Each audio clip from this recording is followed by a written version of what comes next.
តបដែលបង្វឹកណាបងប្អូនសមត្ថភាពមិនអាចកើតឡើងដោយឯងទេគឺត្រូវការបង្វឹកហើយបង្វឹកទៀតបង្វឹកហើយបង្វឹកទៀតបង្វឹកគឺជាប្រព័ន្ធមួយនៅក្នុងស្ថាប័នយើងនៅក្នុងការជីវកម្មយើងហើយអ្នកណាជាគ្រូបង្វឹកអ្នកដឹកនាំមុនគេគ្រប់មេទាំងអស់គឺជាគ្រូបង្វឹកមុន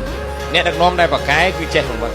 ឲ្យកើតចេញជាមេតបជំនួសខ្លួនថែមទៀតបើអត់ចេះបង្វឹកទេធ្វើតែមេតបខ្លួនឯងរហូតហ្នឹងចេញអត់រួចទេអញ្ចឹងកន្លងមកបងប្អូនអត់ធ្វើចាប់អារម្មណ៍តែបើចង់កសាងអាណាចក្រអាជីវកម្មរបស់យើងបង្កើនសមត្ថភាពក្នុងការបង្វឹកត្រូវចេះទេវិជ្ជាគុណទេកម្លាំងធាតុព្រោះពួកគាត់គឺជាកម្លាំងពិតរបស់យើងដែលត្រូវប្រយុទ្ធនៅក្នុងសមរភូមិអញ្ចឹងត្រូវតែបង្វឹកអញ្ចឹងការបង្វឹកទី1ខាងក្នុងទី2យើងមើលតើយើងខ្វះអីត្រូវបញ្ជូនមកក្រៅជួបជាមួយនឹងអ្នកដែលអាចបញ្ចូលសិលឲ្យគាត់បានបន្ថែមទៀតបញ្ចូលកម្លាំងធាតុបញ្ចូលជីវិតឲ្យគាត់ថែមទៀតតែយើងកន្លងមកយើងធ្វើមូលតាល់ហ្នឹងបាទស្អីពឹងលើយើងទាំងអស់បណ្ដោះស្មារតីជាក្រុមហើយត្រូវគ្នាកុំឲ្យឆ្លោះគ្នា